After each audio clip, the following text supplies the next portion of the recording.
লোকসভা নিৰ্বাচন সমাগত লোকসভা নিৰ্বাচনক লৈ ৰাজনৈতিক দলসমূহে নিৰ্বাচনী প্ৰচাৰ চলোৱাত ব্যস্ত যোৰহাট লোকসভা সমষ্টিৰ অন্তৰ্গত নাজিৰা বিধানসভা সমষ্টিত নিৰ্বাচনৰ প্ৰচাৰত ব্যস্ত মন্ত্ৰী পীযুষ হাজৰিকা আজি নাজিৰা সমষ্টিৰ 7খনকৈ পঞ্চায়তত নিৰ্বাচনী প্ৰচাৰত ব্যস্ত মন্ত্ৰী পীযুষ হাজৰিকা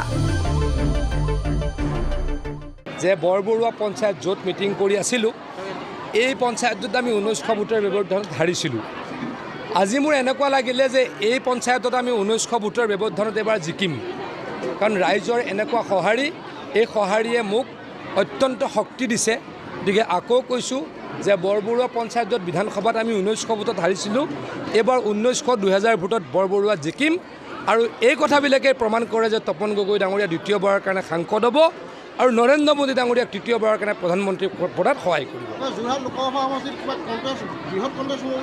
একেবাৰে কণ্টেষ্ট নহয় দেখিছে নহয় আপোনালোকে কংগ্ৰেছৰ মিটিঙত 200 মানুহ আপোনালোকে এই বাতৰিত চবতেতো ঘূৰি আছে কংগ্ৰেছৰ মিটিঙত ক'ৰবাত 200ৰ ওপৰত মানুহ হৈছে নেকি আপোনালোককে মই সুধিছোঁ 200-200ৰ ওপৰত কংগ্ৰেছৰ মিটিঙত মানুহ হৈছে নেকি কংগ্ৰেছৰ মিটিঙত 200 আৰু আমাৰ এটা পঞ্চায়তৰ মিটিঙত 1200 এয়া সদায় পঞ্চায়তৰ বৰবৰুৱাৰ মিটিং মই ৰাইজক সুধিছিলোঁ যে বাহিৰৰ মানুহ আছে নেকি কৈছে নাই অকল বৰবৰুৱা পঞ্চায়তৰ মিটিং 1200-1300 ই প্ৰমাণ কৰে যে বিজেপিৰ সংগঠন অতি শক্তিশালী ৰাইজে হিমন্ত বিশ্ব শৰ্মা ডাঙৰীয়াক ভাল পায় ৰাইজে নৰেন্দ্ৰ মোদী ডাঙৰীয়াক ভাল পায় আৰু সেইকাৰণে বৃহৎ ভোটৰ ব্যৱধানত আমি যোৰহাটত জয়লাভ কৰিম যোনে হায়াৰ ছেকেণ্ডেৰী পঢ়িব যোনে বিএ পঢ়ি আছে তাইক দিম 12,500 যোনে এমএ এমএসসি পঢ়ি আছে তাইক দিম 25,000 টকা ব্যুৰো ৰিপৰ্ট ডেমক্ৰেটিক অসম আপোনালোকৰ ছোৱালীজনী হায়াৰ ছেকেণ্ডেৰী পঢ়ি আছে নেকি পঢ়ি আছে বুলি আমাক ঘূৰাই দিব আমি ইলেকশ্যনৰ পাছতে 10,000 টকা দিম আৰু আপোনালোকে লিখি দিব আমাৰ ছোৱালীজনীয়ে বিএ পঢ়ি আছে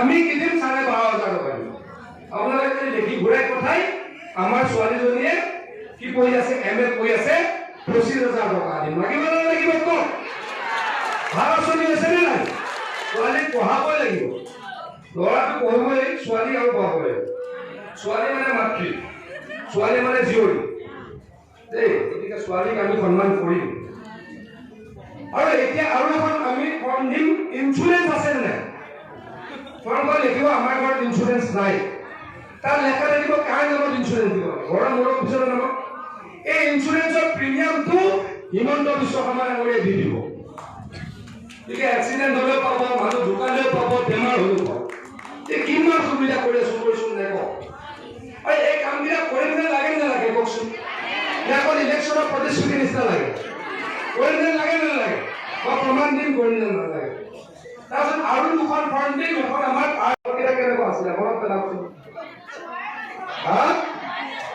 পোৱাটো নাছিলেই পালেও যোনে যোনে পাইছে কেনেকুৱা আছিলে কওকচোন ইমান কম এটা হয়নে এটা ৰুমৰ ঘৰ তাৰ পাছতো ঘৰটোত কি আছিলে কেৰুণ ডাঙৰ ডাঙৰ কেৰুণ আছিলে এতিয়া ঘৰটোৰ দাম আছিলে 75,000 আৰু এতিয়া ঘৰটোৰ দাম কিমান 75 পৰা 65 হ'ল তাৰ পাছত এমএলএও 10,000 টকা খাই দিয়ে বহুত এমএলএ কংগ্ৰেছৰ এমএলএ বিলাকে খাইছিলে পঞ্চায়তৰ প্ৰেচিডেণ্টেও খায় জেইও খায় সেক্ৰেটাৰীও খায় হয়নে নহয় কওক তেতিয়া খাইছে এতিয়া খাব নোৱাৰে ঘৰটো কিমানলৈ আহিছে 45,000 75,000 টকাৰ ঘৰৰ 30,000 টকা হৰলুকি হৈ যায় হৰলুকি বুলি কয় চুৰি হৈ যায় এতিয়া ঘৰটো কোনে বনাই কওকচোন এতিয়া নিজে বনাই হয়নে কোনো ঠিকাদাৰ নাই কোনো জেই নাই কোনো এমএলএ নাই কোনো পঞ্চায়ত প্ৰেচিডেণ্ট নাই কোনো সেক্ৰেটাৰী নাই কোনো দালাল নাই হয়নে নহয় কওক গতিকে ৰাইজে কি কৰে এতিয়া অসমে ডক্টৰ প্ৰত্যেক বছৰে সৃষ্টি কৰিব পাৰে মাত্ৰ 726 জন আৰু গাঁৱত আমি ডক্টৰ পঠাব নোৱাৰো গাঁৱত আহিবলৈ ডক্টৰ নাই 726 জনৰ 40% গৈ পেলাই প্ৰাইভেট নাৰ্ছিং হোমত জইন কৰে কোনোবা দিল্লীলৈ যায় কোনোবা লণ্ডনলৈ যায় তেনেকুৱা থাকে গতিকে আমি ডক্টৰ আমাক না দিব এতিয়া এই মুহূৰ্তত এইকেইদিন যে মেডিকেল কলেজ বনালো এতিয়া 1350 ডক্টৰ বছৰ হ'ল আৰু 5 বছৰ পাছত ডক্টৰ দাম 2500 আৰু অসমৰ গাঁৱত ডক্টৰ আহিবই লাগিব এই কামটো হিমন্ত বিশ্ব আৰু পূৰ্বতেকে আমি তেখেতক বক্তব্য ৰাখিবৰ কাৰণে ৰাইজক অনুমোদন কৰিবৰ কাৰণে অনুৰোধ জনাইছোঁ শিৱসাগৰ জিলা ভাৰতীয় জনতা পাৰ্টীৰ সভাপতি ময়ূৰ বৰগোহাঁই ডাঙৰীয়া, আমাৰ জিলা ভাৰতীয় জনতা পাৰ্টীৰ সন্মানীয় বিষয়ববীয়াসকল, আমাৰ মণ্ডলৰ সন্মানীয় বিষয়ববীয়াসকল, সাংবাদিক বন্ধুসকল, মোৰ শ্ৰদ্ধাৰ বৰবৰুৱা পঞ্চায়তৰ মহিলা আইসকল, বাইদেউসকল, যুৱ বন্ধুসকল, জ্যেষ্ঠসকল, মোৰ শ্ৰদ্ধাৰ সুধীবৃন্দ, সাংবাদিক বন্ধুসকল, অহা উন্নয়ন সঁহাৰি দিছোঁ। জনাকীৰ্ণ আমাৰ সভা, ৰাইজৰ ব্যাপক উৎসাহ, আৰু এই ব্যাপক উৎসাহে প্ৰমাণ কৰে যে ৰাইজে নৰেন্দ্ৰ মোদী ডাঙৰীয়াক তৃতীয়বাৰৰ কাৰণে প্ৰধানমন্ত্ৰী কৰিবলৈ সাজু, আৰু তাৰ কাৰণে সকলোৱে বিজেপিক ভোট দিব, আৰু দ্বিতীয়বাৰৰ কাৰণে তপন গগৈ ডাঙৰীয়াক সাংসদ হিচাপে নিৰ্বাচিত হ'ব। এই গোটেইখিনি বৰবৰুৱা পঞ্চায়তৰ মানুহনে? তেনেহ'লে আমাৰ চিন্তাই নাই। ময়ূৰে মোক আহোঁতে কৈছে যে ময়ূৰ যোৱাবাৰ হাৰাৰ মেইন কাৰণ, বেয়া নাপাব আপোনালোকে, ক্ষমা বিচাৰি কৈছোঁ, যে অন্যতম বৰবৰুৱা পঞ্চায়ত, হয়নে? 1900 ভোটত বৰবৰুৱা পঞ্চায়তত ময়ূৰ যোৱাবাৰ পিছ পৰিছিল, কিন্তু আজি আপোনালোকৰ সমাগম দেখি মই ক'ব পাৰোঁ যে 1900 ভোটত আমি এবাৰ বৰবৰুৱাত আগবাঢ়িম। হয়নে নহয়? পিছফালে কিবা গণ্ডগোল আছে নেকি?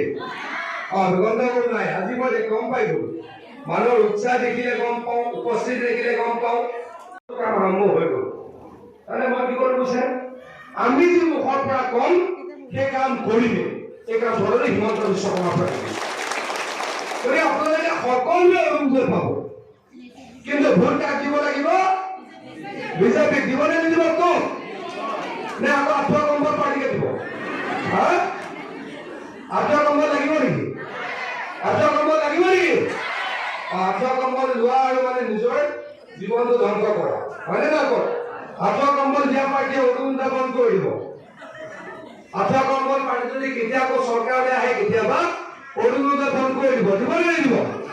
আৰু চাকৰি অকল MLA ঘৰলৈ পাব, মিনিষ্টাৰ ঘৰলৈ পাব, আৰু কংগ্ৰেছৰ নেতাবিলাকৰ ঘৰলৈ পাব, সাধাৰণ মানুহে নাপায়।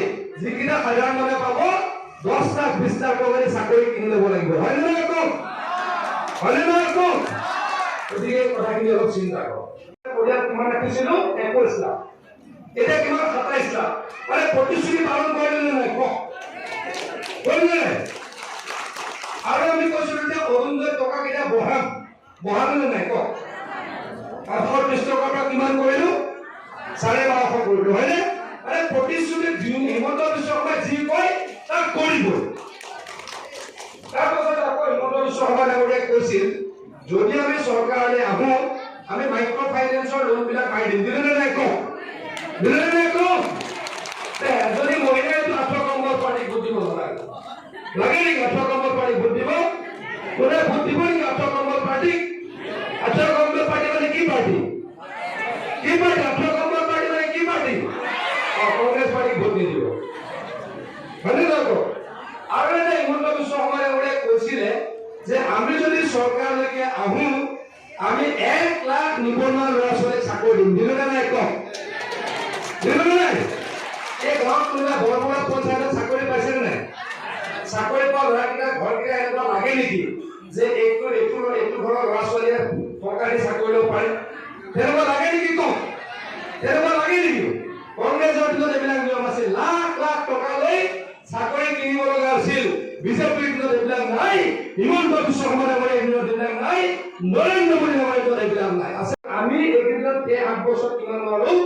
15খন ইউনিভাৰ্চিটি পালোঁ।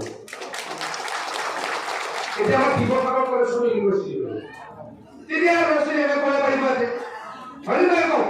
কংগ্ৰেছে এইবিলাক চিন্তা নকৰে, নিজৰ ল'ৰা-ছোৱালী দিল্লীলৈ পঠাই দিয়ে কৰিবলৈ, মুম্বাইলৈ পঠাই দিয়ে, বাকী মানুহৰ ল'ৰা-ছোৱালীয়ে কৰিব নালাগে। গতিকে এইবিলাক কংগ্ৰেছৰ দিনত হৈছিলে, আমি এইবিলাক বন্ধ কৰিছোঁ। এতিয়া উদ্যমিতা ফৰ্ম পালে নাই? উদ্যমিতা ফৰ্ম পালে নাই? লাখপতি বাইদেউ ফৰ্ম? লাখপতি বাইদেউ অকণমান আছে নাই এতিয়া? লাখপতি বাইদেউ হ'ব লাগিব, আৰু লাখপতি বাইদেউ কৰিহে সঁচাকে কৈছোঁ। লাখপতি বাইদেউ কৰি এবাৰ 10,000 টকা কাম কৰক, আহাবাৰ 25,000 টকা লওক।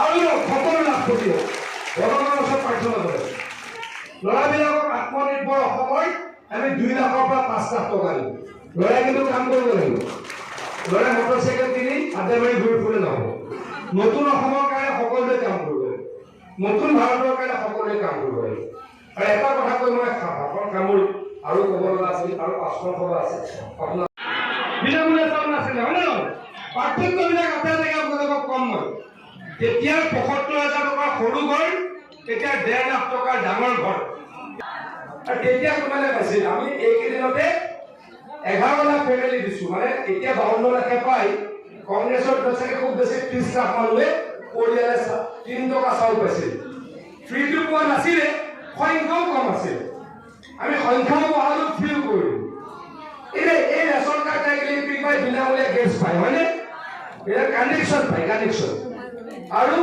গেছ চিলিণ্ডাৰ দাম 300 টকা কম হয়নে নহয় কম কংগ্ৰেছৰ এনেকুৱা আছিল নেকি আৰু কি পায় এই ৰেচন কাৰ্ড পালে কি পায় আয়ুষ্মান কাৰ্ড পায় হয়নে আয়ুষ্মান কাৰ্ড কংগ্ৰেছৰ আছিল নেকি আয়ুষ্মান কাৰ্ড পালে কি পায় 5 লাখ টকালৈকে বিনামূলীয়া ট্ৰিটমেণ্ট পায় কিমান সুবিধা হৈ গ'ল কওকচোন সুবিধা হৈছে নে নাই কওক এতিয়া আপোনালোকে মোক কওক অৰুণোদয় কিমানে পায় এতিয়া অৰুণোদয় সকলোৱে পাই যাব লাগিব নে লাগিব অহা লাগিব নে লাগিব লাগে যদি হাত চাপৰ হ'ব কালিৰ পৰা ফৰ্ম আপোনালোকে পাই যাব আমি কালিৰ পৰা 5খন ফৰ্ম দিলাম মই ফৰ্ম কিন্তু আজি কালি কৰি মানে বিলাবই লাগিব ডিব্ৰুগড় অলৰেডি বিলাইছে মানুহে বেয়া পাই যাব ডিব্ৰুগড় মানে ডিব্ৰুগড় বিলালে ডিব্ৰুগড়ৰ পৰা নাজিলে কিমান দূৰ তাৰ পৰা ফোন কৰিব আমি ফৰ্ম পলাই গাড়ী কৰিব